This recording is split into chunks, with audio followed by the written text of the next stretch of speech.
자, 하늘은 어디 있습니까? 하늘은 어떻게 생겼을까요? 하늘의 정부의 수도는 어디입니까? 어떤 사람들이 그곳에서 살며 천사들은 거기서 무엇을 할까요? 이런 얘기들은 우리의 마음을 정말 익사이팅하게 만들기 충분한 얘기죠. 자, 우리는 그래서 하늘에 대해서 가장 자세히 기록한 책을 좀 들어가 보아야 되는 것입니다. 어떤 책이죠? 요한계시록입니다. 오늘 많은 사람들이 요한계시록은 덮은 책이고 위험한 책이라고 말하죠. 잘못 건드리면 큰 문제가 생긴다고 생각합니다. 무지에서 나온 이야기입니다. 요한계시록은요, 성경의 결론입니다. 가장 감격적인 소망이 요한계시록에 기록되어 있습니다. 자, 이제 대부분의 사람들이 보지 못했던 하늘의 모습을 우리가 살펴보려고 하는 것입니다.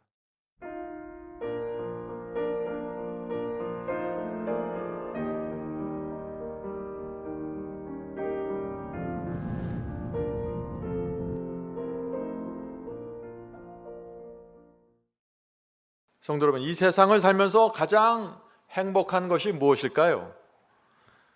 우리가 매년 억대 연봉을 받는 것입니까? 좋은 집으로 이사 가는 것인가요? 암에서 회복되면 좋겠죠? 다 좋은 일들입니다. 그러나 최고는 아닙니다. 성도 여러분, 우리의 생애에서 아직 최고의 행복은 오질 않았습니다. 지금 우리가 누리고 있는 이 감사와 행복은 아무것도 아닙니다. 상상할 수 없는 기쁨과 감격이 오고 있습니다. 그것을 바라보면서 지금 우리가 살고 있는 것입니다. 오늘 저는 예언의 말씀을 좀 나누려고 하는데, 오늘 나눌 이 예언의 말씀은 100%입니다. 반드시 이루어지는 예언입니다. 이 예언이 이루어지지 않으면 성경이 가짜입니다. 하나님도 없는 것이고 천국도 없는 것입니다. 그러므로 이 예언은 무조건 이루어져야 되는 예언이죠. 에덴 동산에 최고의 행복이 있었는데 범죄가 들어온 이후 그 최고의 행복을 인류는 잊어버렸습니다. 그리고 6,000년이 흘러갔는데 그 최고의 행복은 오질 않는 것입니다. 그런데 놀랍게도 바로 그것이 우리가 사는 이 시대에 올 수 있다는 것입니다. 그럴 가능성이 굉장히 많은 시대에 우리가 살고 있는 것입니다. 우리가 이런 생각들을 하면서 살면은요, 이 세상의 고통과 어려움이 다 잊혀지게 되는 것입니다. 하나님께서 우리를 그렇게 살기를 원하시는 것입니다. 자, 바울은 우리가 맞이하게 될 그 최고의 행복한 사건에 대해서 이렇게 말합니다. 고린도전서 2장 9절입니다. 고린도전서 2장 9절. 기록된 바 하나님이 자기를 사랑하는 자들을 위하여 예비하신 모든 것은, 자, 하늘에 있는 모든 것은 눈으로 보지 못하고 귀로도 듣지 못하고 사람의 마음으로도 생각지 못하였다 함과 같으니라. 자, 여기서 바울이 무엇을 말하고 있죠? 지금 천국을 말하는 것입니다. 하늘을 말하고 있는 것입니다. 성도 여러분, 하늘은 상상할 수도 없는 곳이라고 지금 말하고 있는 것입니다. 한 번도 가본 적이 없고 이 지구에 그런 곳이 없어요. 그래서 우리가 알 수가 없는 것입니다. 자, 그런데 하늘을 볼 수 있는 사람들이 있는 것입니다. 어떤 사람들이 볼 수 있을까요? 10절입니다. 고린도전서 2장 10절 이어집니다. 오직 하나님이 성령으로 이것을, 하늘입니다, 이것을 우리에게 보이셨으니 성령은 모든 것 곧 하나님의 깊은 것이라도 통달하시느니라. 성도 여러분, 오늘 우리가 그래서 성령을 통해서 하늘을 보려고 하는 것입니다. 기도하는 마음으로 오늘 성령 충만함으로 하늘을 보게 되길 간절히 바랍니다. 자, 하늘은 어디 있습니까? 하늘은 어떻게 생겼을까요? 하늘의 정부의 수도는 어디입니까? 어떤 사람들이 그곳에서 살며 천사들은 거기서 무엇을 할까요? 이런 얘기들은 우리의 마음을 정말 익사이팅하게 만들기 충분한 얘기죠. 자, 우리는 그래서 하늘에 대해서 가장 자세히 기록한 책을 좀 들어가 보아야 되는 것입니다. 하늘에 대해서 가장 자세히 기록한 책, 어떤 책이죠? 요한계시록입니다. 오늘 많은 사람들이 요한계시록은 덮은 책이고 위험한 책이라고 말하죠. 잘못 건드리면 큰 문제가 생긴다고 생각합니다. 무지에서 나온 이야기입니다. 요한계시록은요, 성경의 결론입니다. 가장 감격적인 소망이 요한계시록에 기록되어 있습니다. 그래서 요한계시록을 모르면 소망 없이, 확실한 소망이 없이 이 세상을 살 수밖에 없는 것이죠. 자, 이제 지금부터 지금 이 세상 사람들이, 아니 그리스도인들이, 대부분의 사람들이 보지 못했던 하늘의 모습을 우리가 살펴보려고 하는 것입니다. 자, 요한계시록 21장 1절입니다. 요한계시록 21장 1절. 또 내가, 자, 요한이 설명하는 것입니다. 또 내가 새 하늘과 새 땅을 보니, 자, 자, 장차 우리가 살 것이 바로 여기입니다. 새 하늘과 새 땅입니다. 새 하늘과 새 땅을 보니 처음 하늘과 처음 땅이 없어졌고 바다도 다시 있지 않더라. 지금 우리가 보고 있는 것은 처음 하늘과 처음 땅입니다. 지금 우리가 보고 있는 이 모든 것들은 다 사라져 버릴 것입니다. 새 하늘과 새 땅이 영원히 존재하는 것입니다. 또 내가 보매 거룩한 성 새 예루살렘이 하나님께로부터 하늘에서 내려오니 그 예비한 것이 신부가 남편을 위하여 단장한 것 같더라.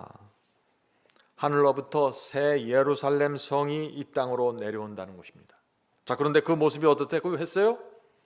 신부가 남편을 위하여 단장한 것 같이 아름답다고 했습니다. 이 사도 요한의 눈에는 이 남편을 위해서 단장한 신부가 제일 아름다웠던 것 같아요. 그래서 지금 이렇게 설명하는 것입니다. 자, 그런데 이 놀라운 것은 이 하나님께서 예루살렘 성에서 구원받는 성도들과 우리와 함께 영원히 산다는 것입니다. 자, 그 말씀을 읽어보겠습니다.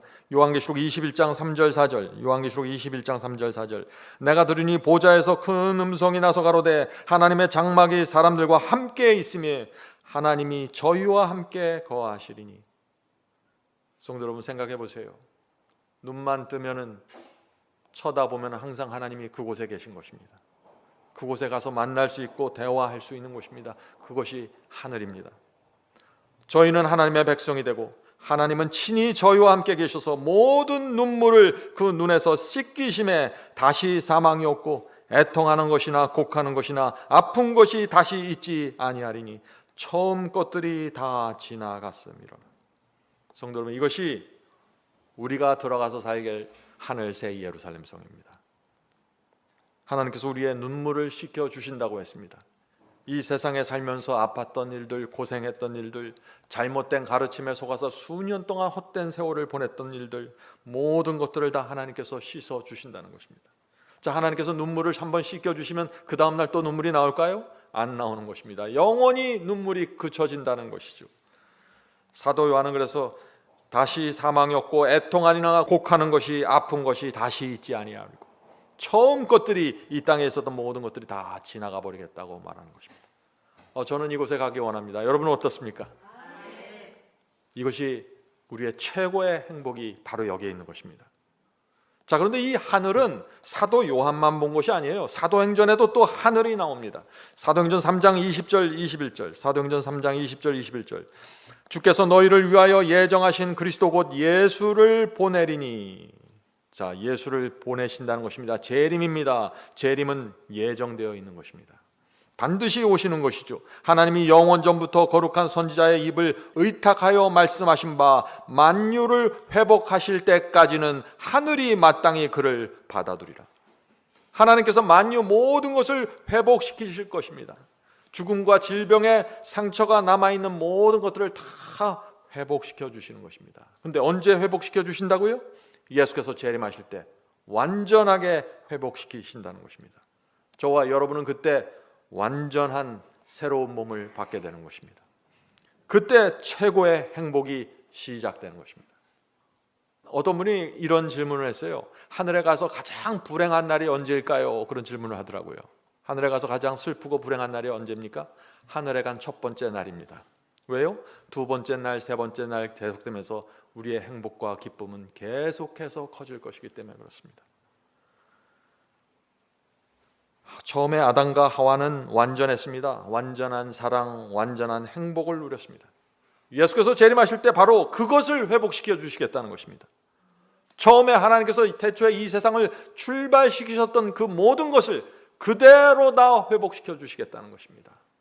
사탄이 잠시 죄를 통해서 무너뜨렸지만 모든 것은 그대로 회복이 된다는 것입니다. 이것이 우리의 소망입니다. 반드시 이런 곳에 가야겠죠. 근데 여러분들 왜 얼굴이 익사이팅 하지 않으세요? 피부로 느껴지지 않으시나요? 이것을 피부로 느껴야 그리스도인의 생활이 시작이 되는 것입니다. 하나님께서는 우리 이것을 보면서 신앙을 하라고 호소하시는 거예요. 이 땅에서 우리가 잠시 고생하고 외로울지라도 주의 말씀을 붙잡고 살면은 상상할 수 없는 일이 우리 앞에 펼쳐진다 하는 것입니다. 자, 성도 여러분, 우리가 정말 하늘을 보면은요, 우리가 하늘을 위해서 드리지 못할 것이 없다고 느끼게 될 것입니다.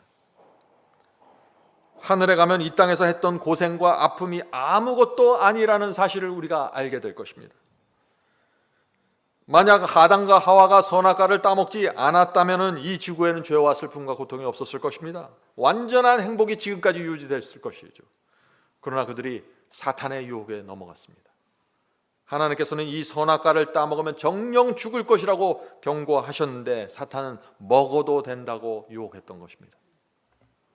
아담과 하와는 이 두 말 중에서 누구의 말을 들을 것인가 결정해야 되는 것입니다. 성도 여러분, 항상 이슈는 이것입니다. 우리를 위해서 이 아름다운 지구와 영원한 행복을 회복시켜 주시겠다고 약속하시는 하나님께 순종할 것인가? 아니면 사탄의 유혹을 따라서 이 세상에서 잠시 즐거움을 누릴 것인가? 둘 중에 하나예요. 항상 우리는 날마다 이 이슈를 앞에 놓고 살아가게 되는 것입니다. 그래서 로마서 6장 16절에 바울이 이렇게 말하는 것입니다. 너희 자신을 종으로 들여 누구에게 순종하든지 그 순종함을 받는 자의 종이 되는지를 너희가 알지 못하느냐? 혹 죄의 종으로 사망에 이르고 혹 순종의 종으로 의에 이르느니라. 진리는 분명합니다. 하나님을 우리가 정말 알면, 하늘이 정말 어떤 곳인지 알면은 우리는 의의 종으로 살아가게 된다는 것이죠. 그런데 이 불행하게도 이 아담과 하와는 사탄의 말을 신뢰하고 죄를 범했던 것입니다. 그래서 죄 때문에 하나님께서 그들에게 주셨던 모든 것들이 다 망가지게 되어버린 것입니다. 에덴 동산을 그들은 떠나야 했고 영원한 생명과 영원한 행복도 잃어버렸습니다. 하나님을 나누면서 날마다 대화했던 그 즐거움도 잃어버렸습니다. 슬픔과 고통과 죽음과 질병이 찾아오게 되었습니다. 사람들은 자꾸 싸우게 됐습니다. 아담과 하와의 그 두 아들 가인과 아벨도 싸웠죠. 죽음까지 생긴 것입니다. 아담과 하와는 그때부터 이제 더 이상 이 지구의 지배자가 되질 않았습니다. 전에는 아담과 하와가 지나가면 사자가 달려와서 그 앞에 무릎 꿇고 꼬리를 흔들었는데 이제 사자가 달려들기 시작하는 것입니다. 사자와 호랑이가 사람에게 덤비기 시작했고 심지어 눈에 보이지 않는 바이러스와 세균까지 인간의 몸에 달라붙어서 괴롭히는 것입니다. 죄의 결과입니다. 사람들은 전쟁을 일으키기 시작했고 그 전쟁에서 패배하면 평생 노예로 살게 되었습니다. 20세기가 들어오면서 과학이 발전하면서 많이 좋아지는 것 같죠? 그러나 인생은 여전히 고달픕니다. 눈만 뜨면 일어나서 일해야 됩니다. 일주일에 40시간 일하지 않으면 먹고 살기가 힘듭니다. 사람들은 너무나 힘들어서 결혼까지 고민합니다. 아기 낳기를 두려워합니다. 산다는 것이 큰 고통처럼 느끼는 세상이 되어버렸습니다. 성도 여러분, 그런데 우리에게 희망이 있는 것입니다. 하나님을 믿는 백성에게만 희망이 있는 것입니다. 하나님께서는 이 모든 것을 다시 내가 원래대로 회복시켜 주시겠다고 약속하신 것입니다. 그리스도인은 이 약속을 붙잡고 사는 사람들입니다. 하나님께서 한번 말씀하시면 그것은 믿을만 할까요? 그렇습니다. 한마디만 약속한 게 아니에요. 낙원을 다시 회복시켜 주시겠다는 이 약속을 성경 속에 수백 번 말씀하셨어요. 이 말씀을 믿지 못한다면 하나님을 믿는 사람이 아니죠. 하나님께서 그 약속을 지키기 위해서 당신의 아들까지 십자가에 매달아 죽이신 것입니다. 그 약속 지키시겠다고 그렇게 하신 것이에요. 성도 여러분, 우리가 하나님께서 이 세상을 완전히 에덴 동산으로 회복시켜 주신다는 이 말씀을 믿고 살아야 됩니다. 자, 이제 질문을 드립니다. 자, 구약시대 믿음의 조상들에게 하나님께서 약속하신 것과 모든 것을 회복시키고 하늘로 데려가겠다는 이 약속과 신약시대 우리에게 약속하신 것이 같을까요? 다를까요? 하나님께서 구약시대는 이런 약속을 하고 신약시대는 다른 약속을 한 것입니까? 아니면 항상 동일한 약속을 해오신 것입니까? 네, 항상 동일한 약속을 하신 것입니다. 자, 이제 오늘 우리가 그 문제를 좀 살펴보려고 하는 것입니다. 히브리서 11장 보겠습니다. 히브리서 11장 8절부터 10절. 믿음으로 아브라함은 부르심을 받았을 때 순종하여 장래 기업으로 받을 땅에 나갈새 갈 바를 알지 못하고 나갔으며. 하나님께서 우리의 생애 속에 그곳을 떠나라고 말씀하십니다. 아브라함에게도 그 말씀을 하신 것입니다. 아브라함은 갈 바를 알지 못했지만 하나님의 부르심을 받고 떠났다고 했습니다. 고향을 떠난 것입니다. 고향을 떠나는 것이 쉽나요? 고향은 안전한 곳입니다. 고향을 떠난다는 것은 자기를 보호해줄 친구나 가족, 친척이 없다는 것이죠. 위험한 것입니다. 언제 도적대가 나와서 강도질을 할지 모르는 것이죠. 그런데 아브라함은 떠난 것입니다. 성도 여러분, 우리가 하나님의 말씀대로 살기 위해서 내가 있던 장소를 떠나고 고향을 떠나고 편안함을 떠나고 내가 오래 다니던 정들었던 교회를 떠나는 것, 아브라함의 믿음을 따라가는 결정입니다. 그것을 이해하셔야 돼요. 갈 바를 알지 못하고 떠난 이 아브라함에게 하나님께서 약속을 주시는 것입니다. 무슨 약속을 주실까요? 9절 10절입니다. 9절 10절. 믿음으로 그는 낯선 나라에 머무는 것 같이 약속의 땅에 머물렀고 자기와 함께 동일한 약속의 상속자가 된 이삭과 야곱과 함께 장막들에 거하였으니. 자, 아브라함이 부르심을 받고 고향을 떠났을 때 그는 약속의 상속자가 되었죠. 자, 10절 보겠습니다. 이는 그가 기초들이 있는 한 성을 바랐기 때문이라. 자, 아브라함이 간절히 바라보고 기대했던 그 성이 무엇인가요? 그 성은 한 성인데 어떤 성입니까? 계속해서 읽어보죠. 그곳의 건축자와 만드신 분은 하나님이시라. 아브라함이 하나님께 약속을 받았습니까? 예, 한 성에 대한 약속을 받았습니다. 거기 들어가서 살 수 있다는 약속을 받은 것입니다. 근데 그 성은 누가 만들었다고요? 하나님께서 건축자이고 만드신 분이라고 했습니다. 자, 그렇다면 이 성은 어디에 있는 성일까요? 이 질문 중요한 질문입니다. 하늘에 있는 새 예루살렘입니다. 성도 여러분, 하나님께서 약속하신 이 성, 하늘 예루살렘 성이 틀림없습니다. 아브라함의 믿음은 어떤 믿음입니까?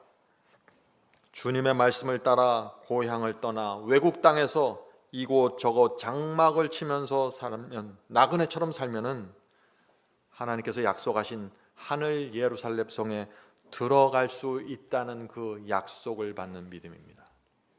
그것이 아브라함의 믿음입니다. 그것을 위해서라면 고향도 떠나고 외국 땅에서 고생하면서 인생의 모든 시간을 보내도 좋다고 받아들이는 믿음입니다. 그것이 아브라함의 믿음입니다. 장차 하늘 예루살렘 성에 들어갈 수만 있다면 이 땅에서의 고생과 외로움과 나그네의 삶은 내가 감수하겠다고 결정하는 믿음입니다. 그것이 아브라함의 믿음입니다. 성도 여러분, 누구든지 이 믿음이 있으면 그 사람은 아브라함의 후손이고 약속을 이어받을 상속자가 되는 것입니다. 하늘 예루살렘 도성에 들어가는 것입니다. 단순합니다.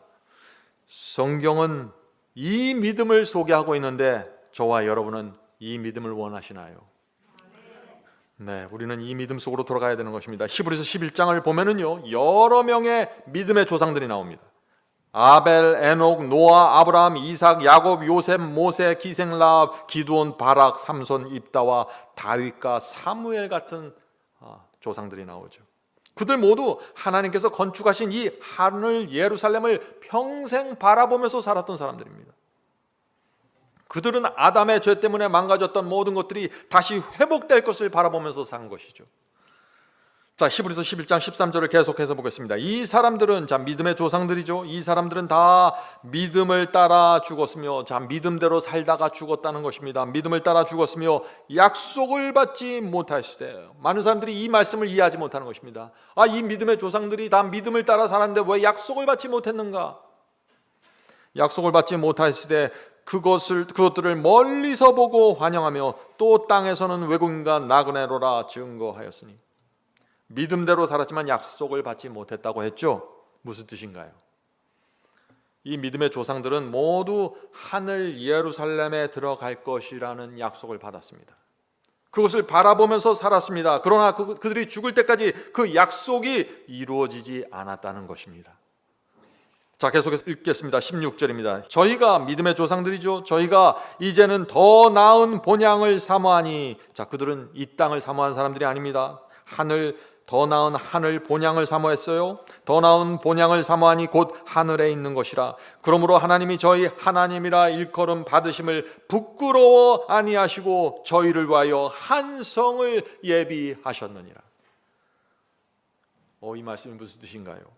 하나님께서 예비하신 한 성이 어떤 성입니까? 유대인들이 만든 중동의 예루살렘인가요? 하나님께서 예비하신 하늘 예루살렘입니까? 자, 이 말씀을 잘 보세요. 하나님께서 믿음의 조상들을 보면서 부끄러워하지 않으셨다고 했습니다. 왜 부끄럽지 않으실까요? 하나님께서는 약속을 지킬 것이니까 그런 것입니다. 약속대로 그들을 위해서 한 성을 예비하시는 것입니다. 그 성이 어느 성이에요? 하늘 예루살렘 성 아닙니까? 그래서 믿음의 조상들은 이 땅에서 인정받는 일, 인기 끄는 일, 재산 이런 거에 관심 없이 살았다는 것입니다. 나그네처럼 말이죠. 이 땅에서 그냥 겉도는 외국인으로 살았다는 것입니다. 외국인이 뭐예요? 이 땅의 문화와 언어에 익숙하지 않다는 것이에요. 이 사람들이, 이 땅의 사람들이 살아가는 게 익숙하지 않다는 것입니다. 외국인입니다. 성도 여러분, 이 믿음의 조상들은 신약 성경이 없었어요. 요한계시록이 없었던 시대에 살았습니다. 그러나 이들은 새 하늘과 새 땅이 창조될 것을 알았고 하늘 예루살렘 성으로 들어갈 것을 알았던 사람들입니다. 그래서 구약 성경에 새 하늘과 새 땅 얘기가 나오고 예루살렘 얘기가 나온다는 것입니다. 자, 그 말씀 볼까요? 이사야서입니다. 이사야서 65장 17절 18절. 이사야서 65장 17절 18절. 보라, 내가 새 하늘과 새 땅을 창조하노니. 자, 계시록에 나오는 새 하늘과 새 땅이 지금 이사야서에 나오죠. 구약 시대에 이미 계시가 주어진 것입니다. 성도 여러분, 이것을 아셔야 돼요. 요한계시록에 나오는 말씀의 75% 이상은 구약 성경에서 가져온 것입니다. 그래서 구약 성경을 이해하지 못하면 요한계시록을 해석할 수가 없는 것이에요.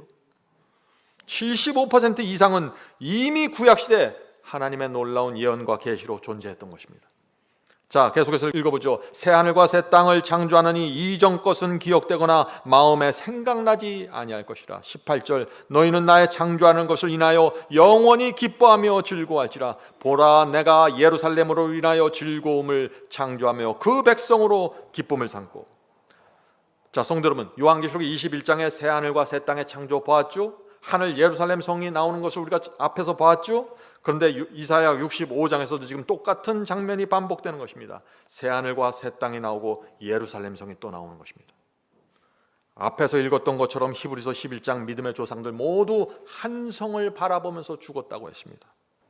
그들은 장차 새 하늘과 새 땅에서 하나님께서 직접 건축하실 하늘 예루살렘 성을 바라보면서 살았던 사람들입니다. 하나님께서는 믿음의 조상들에게 성을 분명히 약속했습니다. 그들 모두는 그러나 약속의 성취를 보지 못하고 죽었다고 했어요. 히브리서 11장 보겠습니다. 히브리서 11장 32, 39절. 내가 무슨 말을 더 하리요? 기드온, 바락, 삼손, 입다와 다윗과 사무엘과 및 선지자들의 일을 말하려면 내게 시간이 부족하리로다. 이 사람들이 다 믿음으로 증거를 받았으나 약속을 받지 못하였으니. 이 말씀이 무슨 뜻입니까? 믿음의 조상들은 증거를 받았지만 약속을 받지 못했습니다. 믿음의 조상들은 모두 구원과 영생에 대한 구원의 증거를 다 받고 살았습니다. 그러나 하늘 예루살렘에 들어가는 그 약속의 성취는 이루지 못하고 죽었다는 것입니다. 그렇다면 그 약속이, 이 믿음의 조상들이 그렇게 기다리면서 바라봤던 그 성에 들어가는 그 약속은 언제 성취될까요? 그렇다면 예수께서 재림하실 때 성취되는 것입니다. 무덤에서 의인들이 부활할 것입니다. 그들은 공중에서 주님을 영접해서 하늘로 올라가게 될 것입니다. 바로 그때 약속이 성취되는 것입니다. 그들은 하늘 예루살렘 성을 들어가게 되는 것입니다. 계속해서 읽어보죠. 데살로니가전서 4장 16절 17절입니다. 주께서 호령과 천사장의 소리와 하나님의 나팔로 친히 하늘로 쫓아 강림하시리니. 그리스도의 재림의 장면이죠. 그리스도 안에서 죽은 자들이 먼저 일어나고, 자, 재림 때 그리스도 안에서 죽은 자들이 부활합니다. 의인들이 부활하는 것입니다. 그 후에 우리 살아남은 자도 저희와 함께 구름 속으로 끌어올려. 예수께서 재림하실 때 살아서 주님의 재림을 맞이하는 그들도 죽은 의인들과 함께 살아서 같이 끌어올려서 공중에서 주를 영접하게 하시리니 그리하여 우리가 항상 주와 함께 있으리라. 자, 구원받은 성도들, 죽은 의인들이 주님과 항상 함께 있는 때는 언제인가요? 그리스도의 재림의 때입니다. 공중에서 주님을 영접했을 때입니다. 그때부터 이들은 영원히 그리스도와 함께 존재하게 되는 것입니다. 하늘 예루살렘에 들어가는 약속이 바로 그때 이루어지는 것입니다. 그래서 히브리서 11장에 나오는 많은 믿음의 노독들이 약속을 받지 못하고 죽었다고 한 것입니다. 믿음대로 살았지만 약속을 받지 못하고 죽었다. 한 성을 바라보면서 말이죠. 성도 여러분, 이 땅은 우리가 살 곳이 아닙니다. 우리가 살 곳은 하늘입니다. 우리가 상상할 수 없는 흥분과 재미가 하늘에 있는 것입니다. 영원이라는 세월이 있는 것이죠. 자, 이사야서 11장 6절부터 9절은 다시 하늘을 이렇게 설명합니다. 보세요. 그때 이리가 어린 양과 함께 거하며 표범이 어린 염소와 함께 누우며 송아지와 어린 사자와 살찐 짐승이 함께 있어 어린 아이에게 끌려다니며. 어린 아이가 사자를 끌고 다니는 모습 보셨어요? 표범이 염소와 함께 누워서 장난치는 모습을 본 적이 있습니까? 하늘입니다. 하늘이 그런 곳입니다. 7절입니다. 암소와 곰이 함께 먹으며 그것들이 새끼와 함께 엎드려지며 사자가 소처럼 풀을 먹을 것이며. 여기 참 기가 막힌 얘기들이 나오죠. 하늘에 있는 모든 짐승들은 풀을 먹고 산다는 것이에요. 소처럼 말이죠. 서로 잡아먹지 않기 때문입니다. 하늘에는 피 흘리는 약육강식이 없다는 것이죠. 당연한 거 아니겠어요? 새하늘과 새 땅의 짐승들은 에덴 동산에서 하나님께서 창조하신 그대로 회복이 되는 것입니다. 에덴 동산에서 그러면 소들과 양들과 사자와 맹수들이 풀을 먹었을까요? 창세기 1장 보세요. 1장 30절입니다. 창세기 1장 30절에 하나님께서 짐승과 공중에 나는 새들을 창조하시고 이렇게 말하십니다. 또 땅의 모든 짐승과 공중의 모든 새와 생명이 있어 땅에 기는 모든 것들에게는 내가 모든 푸른 풀을 식물로 주노라 하시니 그대로 되니라. 성도 여러분, 하나님께서 이 땅을 창조하셨을 때 지구 전체는 채식주의였습니다. 그것을 하나님께서 다시 그대로 회복시켜 주시는 것입니다. 그것이 새하늘과 새 땅이에요. 성경은 분명합니다. 앞뒤가 정확하게 들어맞는 것입니다. 자, 이사야서 11장 8절 보겠습니다. 젖먹는 아이가 독사의 구멍에서 장난하며 젖된 어린아이가 독사의 굴에 손을 넣을 것이라. 자, 어떤 분들은 이런 말씀 어떻게 생각해요? 이거 보세요. 하늘에 가면 독사가 있습니다. 네? 그렇게 생각하시죠. 이게 그런 뜻이 아니에요.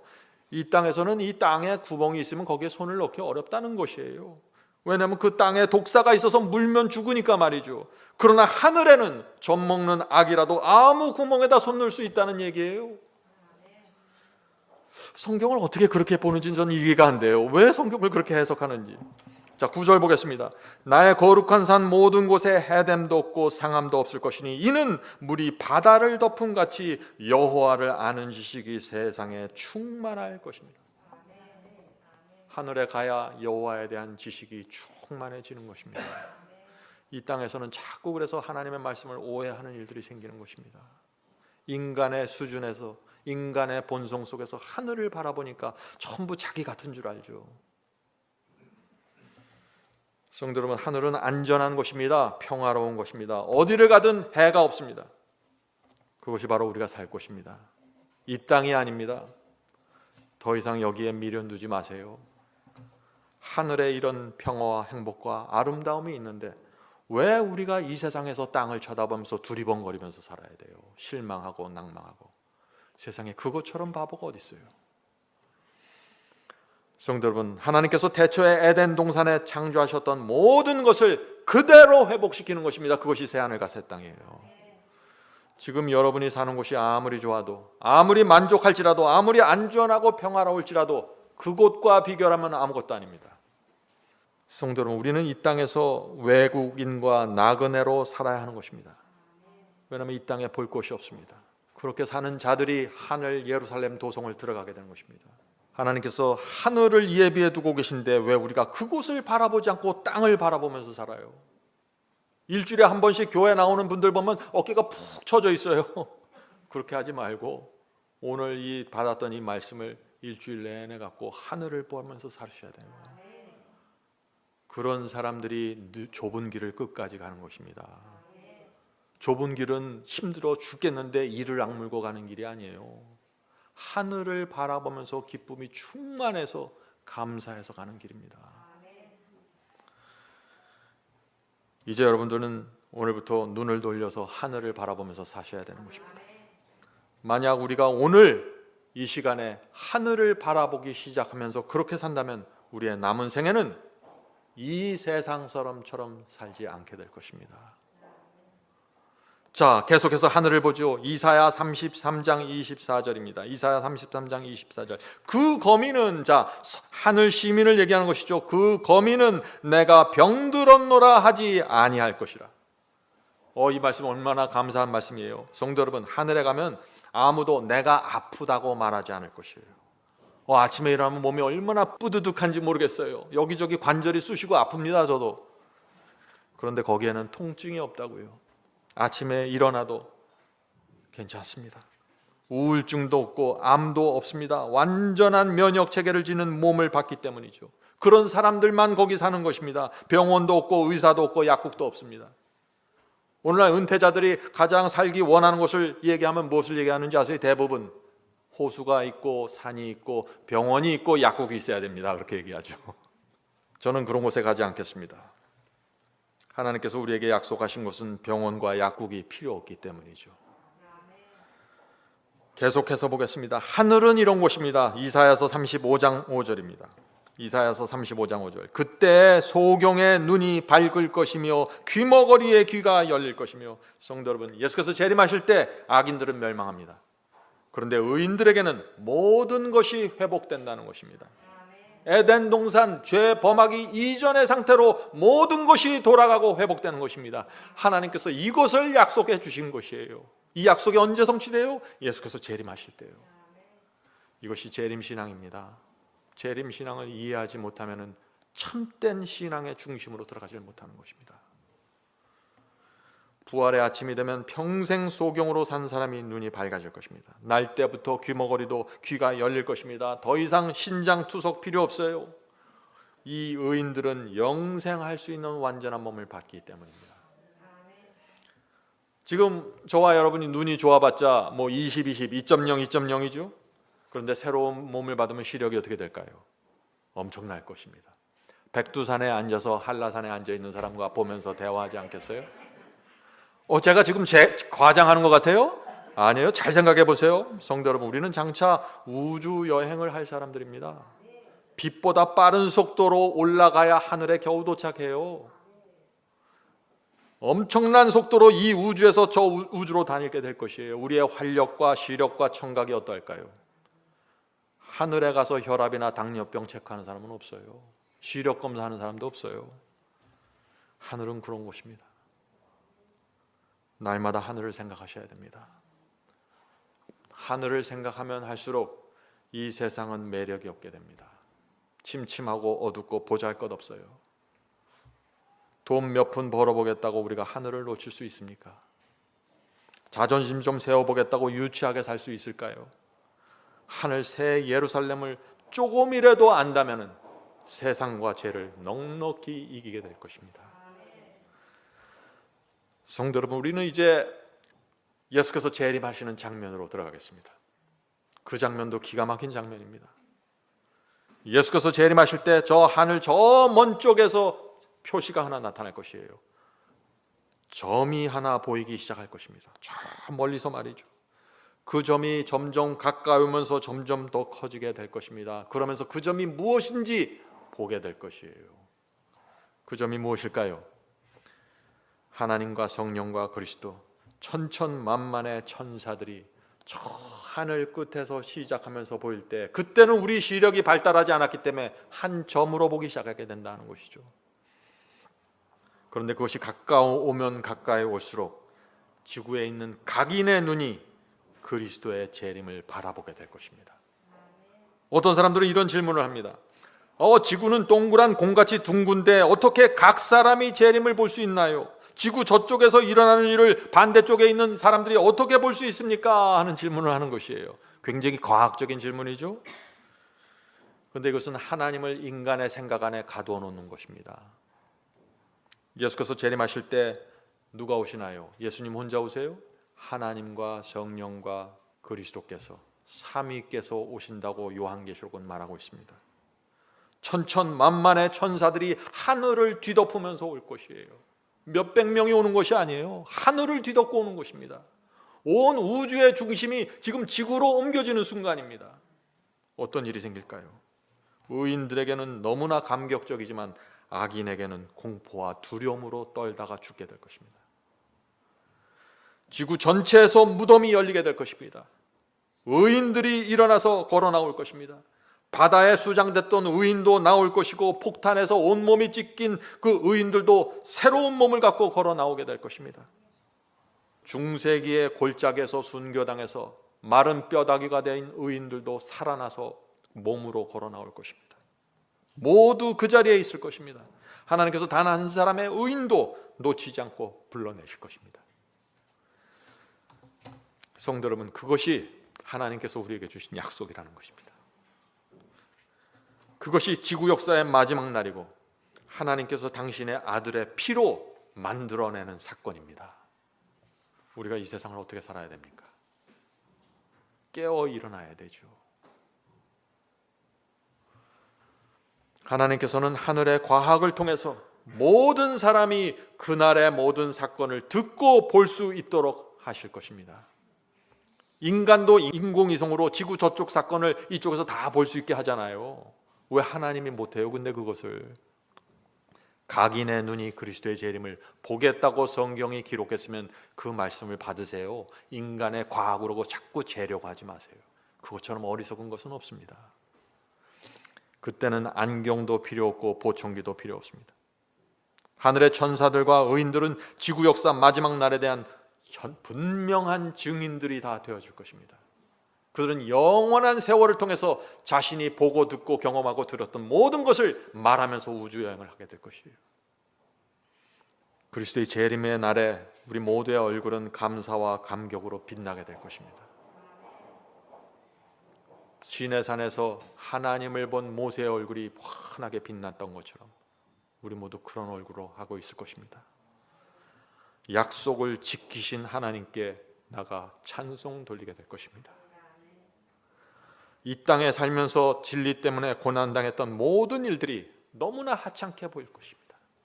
하나님 앞에 누가 자기의 공로를 내놓겠어요? 주님, 내가 주님을 위해서 이렇게 희생했고 이렇게 11조 냈습니다. 누가 그런 말을 하겠어요? 그 앞에서 누가 감히?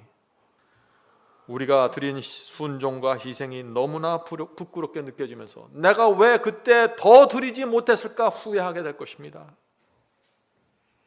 모든 것은 하나님의 은혜라고 고백하게 될 것입니다.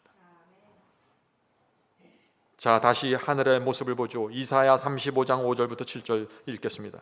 그때 소경의 눈이 밝을 것이며 귀머거리의 귀가 열릴 것이며 그때 저는 자는 사슴같이 뛸 것이며 벙어리의 혀는 노래하리니. 다리가 없는 사람들도 그날에는 사슴처럼 뛰게 될 것입니다. 더 이상 휠체어가 필요 없죠. 벙어리의 혀는 풀려서 아름다운 노래를 하게 될 것입니다. 지금은 노래 못해서 찬양대 하면 빠지려고 하죠. 그런 사람들 거기는 없습니다.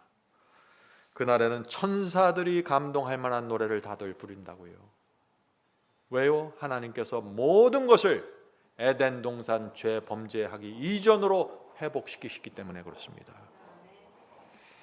계속해서 읽어보죠. 이는 광야에서 물이 솟겠고 사막에서 시내가 흐를 것임이라. 뜨거운 사막이 변하여 못이 될 것이며 메마른 땅이 변하여 원천이 될 것이며 사랑의 눕힌 곳에 풀과 갈대와 부들이 날 것이며. 이것이 하늘의 모습입니다. 문맥을 보셔야 됩니다. 이 말씀에 소경이 눈이 밝고 귀가 열리고 사슴처럼 뛰고 벙어리가 노래하는 이 모든 장면이 지금 사막에서 물이 나오는 이 장면과 딱 연결되어 있어요. 이것은 새롭게 회복된 새하늘과 새 땅입니다. 자, 성도 여러분, 지금까지 제가 말씀드린 것보다 더 영광스러운 장면이 있어요. 제가 이렇게 말하면 깜짝 놀라겠죠. 그것보다 더 그러시죠. 그것이 무엇일까요? 이사야서 66장 22절 23절입니다. 이사야 66장 22절 23절. 나 여호와가 말하노라. 나의 지을 새 하늘과 새 땅이 내 앞에 항상 있을 것 같이 너희 자손과 너희 이름이 항상 있으리라. 성도 여러분, 아무리 하늘이 좋고 새 예루살렘 성이 보석으로 되어 있으면 뭐해요? 그곳에 하나님이 없으면 아무 소용없는 것입니다. 거기 우리끼리 있으면 뭐가 재밌겠어요? 아무리 새하늘과 새 땅에서 영원히 살아도 하나님께서 우리와 함께하지 않으면 무슨 의미가 있습니까? 하늘에 가면 하나님께서 우리와 항상 함께 계시다고 그랬어요. 원하기만 하면 하나님과 대화할 수 있는 것입니다. 하늘에 가면 여러분은 뭘 질문하시겠어요? 저는 질문이 많습니다. 루시퍼 천사가 어떻게 그런 하늘에서 타락했는지 물어보고 싶어요. 우주는 어떻게 시작됐는지,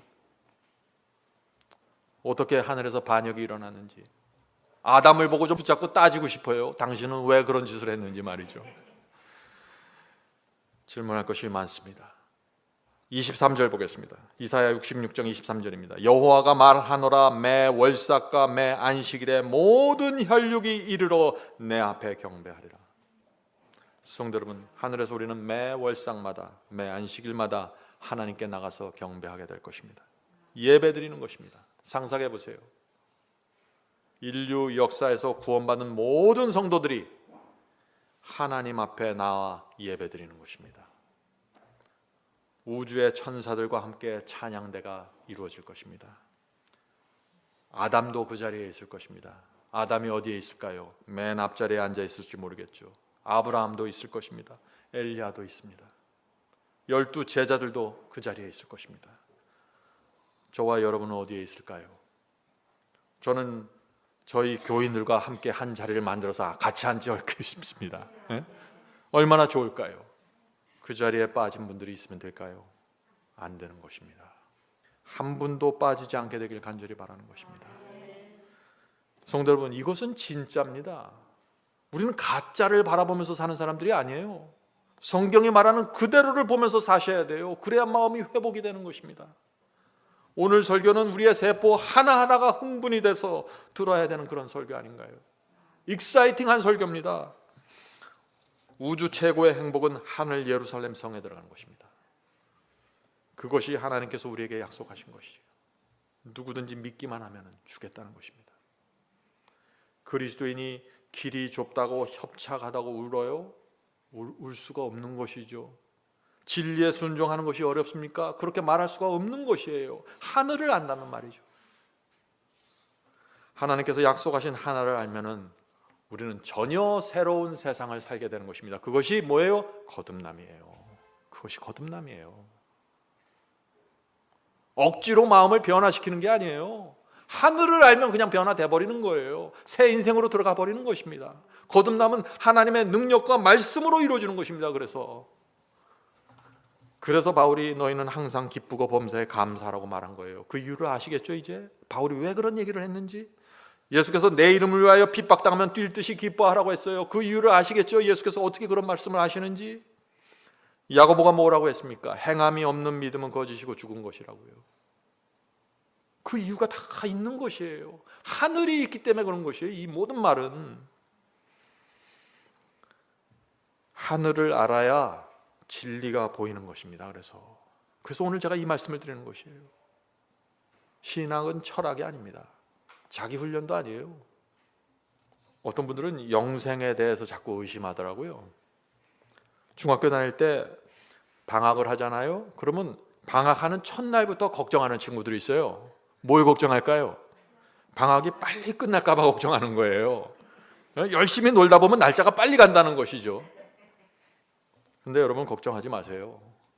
하늘은 끝나질 않습니다. 영원한 삶입니다. 끝이 없는 시간이에요.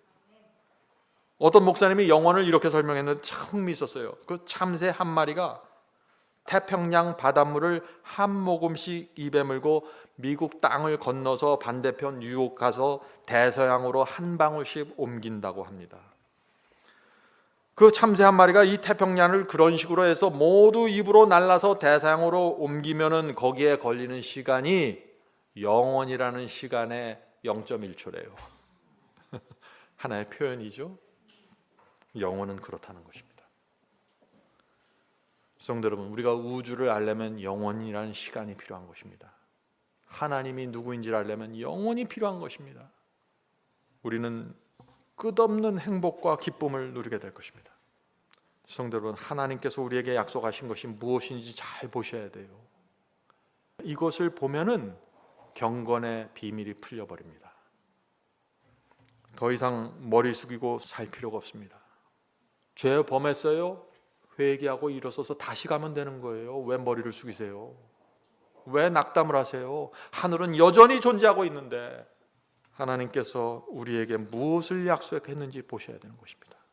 장사가 안 되십니까? 한숨 푹 쉬면서 귀 죽지 마세요. 그것이 무슨 큰 문제입니까? 하늘이 없어지나요? 하늘은 여전히 존재하고 하늘 예루살렘 성이 문을 열고 기다리고 있습니다. 우리는 그런 모습으로 살 사람들이 아닙니다. 미소와 행복이 우리 생애를 지배해야 되는 것입니다. 하늘에 가면은 모든 사람이 노래를 부르게 될 것입니다. 소프라노 하고 싶은 분들 실컷 소프라노 하세요. 전 테너 하겠습니다. 우리는 새 노래를 부르게 될 것입니다. 계시록 14장 3절입니다. 계시록 14장 3절. 저희가 보좌와 내 생물과 장로들 앞에서 새 노래를 부르니. 자, 지금 하늘 보좌 앞에서 새 노래를 부르는 것입니다. 땅에서 구속함을 얻은 14만 4천인 밖에는 능히 이 노래를 배울 자가 없더라. 자, 하늘에 가면은 새 노래를 부른대요. 우린 새 노래를 만들 것입니다. 가사를 만들고 곡을 만들어야겠죠. 음악 모르시나요? 걱정하지 마세요. 범죄하기 이전에 완전한 상태로 회복되는 것입니다. 우리의 간증을 곡으로서 만드는 것입니다. 고난 속에서 주께서 건져주셨던 노래, 끈질기게 붙잡혀 있던 그 죄에서 해방된 그 경험의 노래, 내 경험과 간증을 노래로 만들어서 하나님과 보좌와 천사들 앞에서 부르는 것입니다. 영원한 시간이 필요한 것입니다. 죄가 무엇인지도 모르는 천사들은 우리의 경험의 노래를 들으면서 죄가 저런 것인가, 승리가 저런 것인가 그렇게 바라볼 것이에요. 그들은 모르는 것입니다. 죄와 타락과 부패가 뭔지를 모르는 것이에요. 계속해서 옆에서 지켜보면서 구경을 하고 온 것입니다. 성도 여러분, 행복과 기쁨과 감사와 만족이 끝없이 넘치는 삶, 그런 삶이 있을까요? 있습니다. 행복과 기쁨, 감사, 만족이 흘러 넘치는 날이 끝없이 이어지는 것입니다. 그것이 하늘입니다. 우리는 날마다 하늘에 가서 내가 정말 이렇게 행복해도 될까 고민하게 될 것입니다. 네? 성도 여러분, 하늘을 명상하세요. 승리의 비결입니다. 제가 우리 교회에서 늘 우리가 살아있는 동안 반드시 예수께서 재림하신다고 믿고 살으라고 호소하죠. 오늘 여러분들 그 이유를 아시겠죠? 제가 왜 그 말씀을 강조하는지. 거기서 엄청난 에너지와 파워가 나오는 것입니다. 재림신앙입니다. 하늘의 행복을 미리 땡겨서 맛보아야 되는 것입니다. 그렇게 하면 우리의 신앙과 인생에 혁명이 일어나게 될 것입니다. 이 교회가 폭발할 것입니다. 예수께서 십자가에 돌아가시기 전에 제자들을 불러놓고 재림의 약속을 주십니다. 이제 우리는 그 이유를 알겠죠. 요한복음 14장 1절부터 3절입니다. 요한복음 14장 1절부터 3절. 너희는 마음에 근심하지 말라. 하나님을 믿으니 또 나를 믿으라. 하늘이 있으니까 근심할 필요 없다는 것이에요. 내가 십자가에 달려 죽어도 걱정하지 말라는 것이에요. 약속은 반드시 이루어진다는 것입니다. 내 아버지 집에 거할 것이 많도다. 그렇지 않으면 너에게 일렀으리라. 내가 너희를 위하여 처소를 예비하러 가노니 가서 너희를 위하여 처소를 예비하면 내가 다시 와서 너희를 내게로 영접하여 나 있는 곳에 너희도 있게 하리라. 성도 여러분, 우리가 이 말씀을 믿어야 할까요? 믿어야 합니다. 누구든지 주님의 이 약속을 믿으면 인생의 모든 근심과 염려가 사라지게 되는 것입니다. 성도 여러분, 우리 신앙이라는 것은 뭐를 내가 억지로 만들어내는 것이 아니에요. 저는 오랫동안 주님을 믿으면서 그렇게 착각을 했어요. 내가 더 참아야지, 더 인내해야지, 내가 더 만들어내야지. 그게 아니에요. 하늘을 보면은 거기서 다 끝나버리는 거예요. 우울증 환자, 암 환자도 하늘을 보면은 자리를 박차고 근심, 걱정 다 잊어버리고 살게 되는 것입니다. 재림 앞에 이 주께서 주신 이 재림의 약속 앞에 서면은 아무리 교만한 자도 겸손하게 되고 두려웠던 자도 마음의 평안을 갖게 되는 것입니다. 인생의 우선순위가 완전히 곤두박질하는 것입니다. 뒤바뀌는 것이죠. 그것이 거듭남입니다. 자, 이제 요한계시록이 말하는 하늘을 다시 보겠습니다. 요한계시록 22장 5절입니다. 요한계시록 22장 5절. 다시 밤이 없겠고, 지금 하늘에 대한 얘기예요. 밤이 없습니다. 등불과 햇빛이 쓸데없으니 이는 주 하나님이 저희에게 비추심이라. 저희가 세세토록 왕노릇하리로다. 얼마나 영광스러운 장면입니까? 밤이 없는 곳입니다. 등불이 필요 없어요. 하나님의 영광이 하늘 전체를 영원토록 비춰준다는 것입니다. 이런 장면이 가능할까요? 가능하다고 말하고 있는 것이에요. 지금 성도 여러분, 우리가 무슨 대가를 지불해서도 이곳 가야 됩니까? 가야 되죠. 이성적으로 생각하면 결론이 나는 것입니다. 자, 이제 계시록 마지막 장으로 가겠습니다. 사도 요한은 계시록을 맞추면서 무엇을 강조할까요? 한번 보시죠. 계시록 22장 6절 7절. 계시록 22장 6절 7절. 또 그가 내게 말하기를 이 말은 신실하고 참된지라. 요한계시록의 모든 말은 신실하고 참되다고 지금 선언하는 것입니다. 주 곧 선지자들의 영의 하나님이 그 종들에게 결코 속히 될 일을 보이시려고 그의 천사를 보내셨다. 요한계시록은 뭐예요? 예수께서 속히 오시니까 준비하라고 주신 책이라 하는 것이죠. 성경에 나오는 어떤 책도 그런 목적을 갖고 쓰여진 책은 없습니다. 사복음만 갖고는 알 수 없는 경건의 비밀이 이 요한계시록 속에 가득 차 있다 하는 것이죠. 보라, 내가 속히 오리니 이 예언의 말씀을 지키는 자가 복이 있으라 하더라. 요한계시록은 진실한 말씀입니다. 속히 될 일을 보여주려고 기록된 책입니다. 이 예언의 말씀을 지키는 자가 무엇이라고요? 복이 있다고요. 오늘날 기독교에 가는데 어떻게 얘기하나요? 요한계시록에 대해서 무엇이라고 얘기합니까? 덮여진 책이고 이해할 수 없는 책이고 잘못 읽으면 지옥 가는 책이라고 말하고 있지 않습니까? 기만당한 것입니다. 요한계시록을 공부하지 못하게 막는 말들이 오늘날 인터넷에 얼마나 많이 있는지 모르겠어요. 그런 말 듣지 마십시오. 사도 요한의 말을 들어야 되는 것입니다. 사도 요한은 계속해서 말합니다. 요한계시록 22장 18절부터 20절입니다. 내가 이 책의 예언의 말씀을 듣는 각인에게 증거하노니 만일 누구든지 이것들 외에 더하면 하나님이 이 책에 기록된 재앙들을 그에게 더할 것이요 만일 누구든지 이 책의 예언의 말씀에서 제하여 버리면 하나님이 이 책에 기록된 생명나무와 및 거룩한 성에 참여함을 제하여 버리시리라. 하늘 도성에 못 들어간다는 거예요. 요한계시록이 이 책의 말씀을 방해하거나 덮거나 막는 사람들 하늘 도성에 결단코 들어가지 못하게 하는 거예요. 그만큼 중요하다는 것입니다. 20절 보겠습니다. 이것들을 증거하시니가 가라사대 내가 진실로 속히 오리라 하시거늘 아멘. 주 예수여 오시옵소서. 누가 요한계시록의 말씀을 제하려고 덤벼듭니까? 조심하십시오. 누가 이 말씀을 감추려고 하나요? 그 사람은 거짓 선지자입니다. 주께서 진실로 속히 오실 것입니다. 이 예언의 말씀을 붙잡고 지키는 자들 모든 혼돈과 기만으로부터 벗어나게 될 것입니다. 누가 바벨론이고 누가 음료고 다 정확하게 보게 될 것이에요. 이 말세에 가장 안전하고 확실한 길을 걸어가게 될 것입니다. 요한계시록입니다.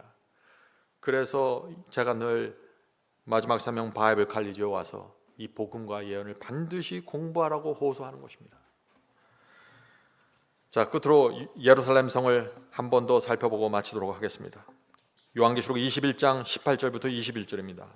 요한계시록 21장 18절부터 21절. 그 성곽은 자 하늘 예루살렘 성의 그 성곽을 말하는 것입니다. 그 성곽은 벽옥으로 쌓였고 그 성은 정금인데 자 예루살렘 성은 전부 보물이에요. 보물단지예요. 보물 덩어리입니다. 보세요. 맑은 유리 같더라. 그 성의 성곽의 기초석은 각색 보색으로 꾸몄으며 첫째 기초석은 벽옥이요 둘째는 남보석이요 셋째는 옥수요 넷째는 녹보석이요 다섯째는 홍만호요 여섯째는 홍보석이요 일곱째는 황옥이요 여덟째는 노곡이요 아홉째는 담황옥이요 열째는 비치옥이요 열한째는 청옥이요 열두째는 자정이라.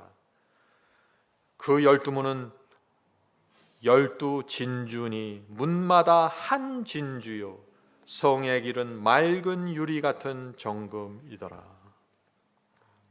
이 말씀 정말 상상이 되십니까?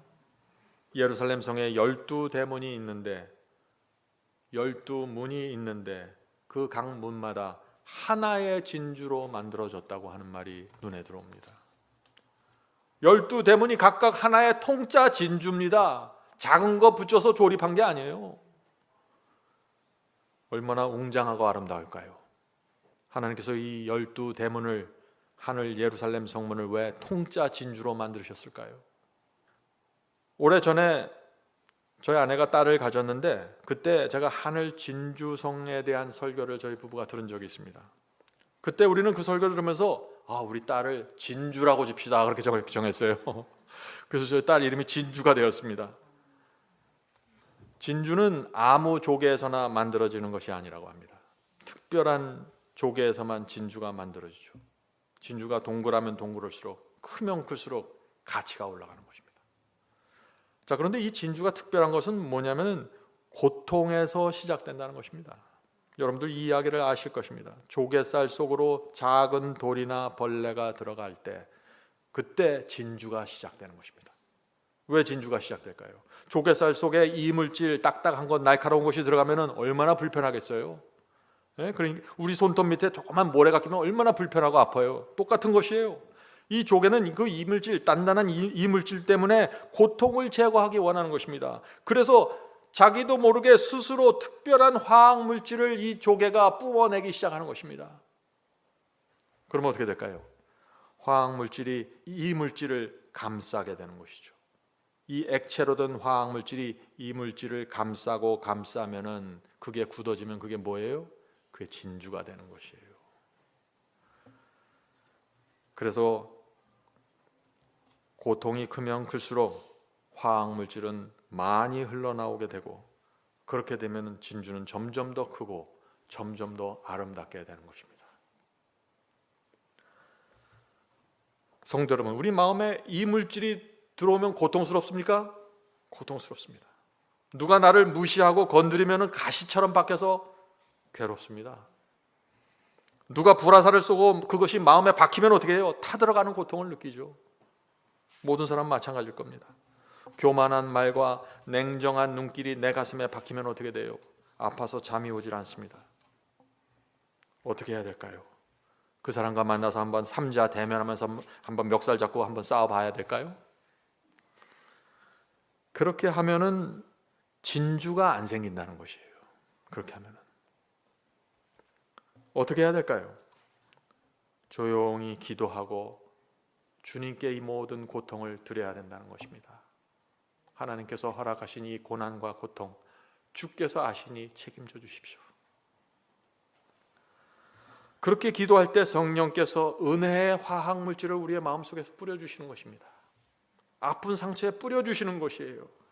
그것이 내 속에 박힌 가시를 감싸고 감싸는 것입니다. 기도 한 번에서 그것이 다 감싸지는 게 아니에요. 어떤 것은 한 번에 끝나지만 어떤 것은 여러 번 화학물질이 나와 줘야 돼요. 고통이 사라질 때까지 기도하고 감싸고 기도하고 감싸야 되는 것입니다. 이것이 뭐예요? 이것이 성화입니다. 그렇게 되면은 날카로운 것이 어떻게 돼요? 점점점 둥글둥글하게 되는 것이죠. 처음에는 날카로운 이물질이었는데 이제는 귀한 경험의 진주로 남게 되는 것입니다. 성도 여러분 아십니까? 조개가 반짝반짝거리고 조개 껍질이 반짝반짝거리고 아름다우면요 그 안에 진주가 신통하지 않대요. 왜 그래요? 안에 만들 때 사용해야 될 그 화학물질을 전부 조개 껍질 치장하는 데 다 써버렸어요. 안에는 빈 껍데기예요. 우리도 마찬가지입니다. 우리 속에 진주가 생기면 생길수록 우리는 점점 더 아름다워질 것입니다. 내적인 아름다움이 점점 더 아름답게 나타나는 것이죠. 그래서 우리 속에 이렇게 해서 생긴 진주는요 아무도 따라 부를 수 없는 새 노래가 되는 것이에요. 그건 그 사람이 그런 물질을 그런 날카로운 것을 가슴에 박혀서 그것을 기도로 은혜로 감싸본 사람만이 그 노래 부르는 거예요. 그 진주는 남의 진주 갖다가 목에 걸어봤자 아무 의미 없는 것이에요. 그건. 성도 여러분, 누가 하늘 진주문을 들어갈까요? 마음에 박힌 그 고통의 가시를 진주로 만든 사람들입니다. 고난과 고통 속에서 성령을 통해서 진주를 받은 성도들이 하늘 진주문을 들어가게 되는 것이죠. 이 세상 고달프고 힘듭니다. 화병이 나고 우울증 환자가 점점 더 많아집니다. 그런데 우리는 희망이 있는 것입니다. 왜요? 우리는 하늘 예루살렘 도성이라는 약속을 받고 있기 때문에 그렇습니다. 누구든지 이 땅에서 주님을 사랑하고 말씀 따라서 좁은 길을 걸어가면은 마음에 진주를 만들면 그 성문을 들어갈 수 있는 것입니다. 누구도 우리의 길을 막을 수가 없는 것입니다. 누구도 그 성을 잃어버릴 필요가 없는 것입니다. 성령께서 우리 모두를 하늘 진주문에 들어갈 사람으로 인도해 주시길 간절히 바랍니다. 하늘에 계신 아버지, 저에게 하늘을 보여주셔서 감사합니다. 이사야서와 요한계시록과 성경을 통해서 하나님께서 하늘을 보여주시지 않았다면 우리가 이 땅에 사는 것이 얼마나 힘들었을까요? 주께서 약속하신 그것을 보면서 살 수 있도록 도와주시옵소서. 더 이상 지치지 않고 실망하지 않고 하늘 가는 도성 바라보면서 저희가 살아가겠습니다. 성령께서 날마다 오셔서 저희의 마음을 일깨워 주시고 날마다 하늘 보면서 살아갈 때 성령 충만함 함께 해 주시옵소서. 주님, 저희가 하늘 새 예루살렘을 통해서 거듭나기 원합니다. 그 도성의 진리를 보면서 저희 마음이 새롭게 태어나기를 원합니다. 주여, 저희의 인생에 혁명을 일으켜 주시옵소서. 인생의 우선순위가 달라지고 가장 중요한 것이 무엇인지 보게 도와주시옵소서. 저희가 이 세상에 살 때 정말 저희 주변에 있는 영혼들을 돌보고 보살피면서 살 수 있게 도와주시옵소서. 하나님께서 주신 이 선물과 약속이 무엇인지 안다면 우리가 하나님의 뜻대로 사는 것이 어렵지 않을 것 같습니다. 주여, 감사합니다. 빛을 보면서 저희가 가게 해주셔서 감사합니다. 오늘 저희가 나눈 말씀이 저희의 마음에 새겨지고 저희의 이마에 인침이 될 수 있도록 역사해 주시옵소서. 예수님의 이름으로 간절하게 기도드립니다. 아멘.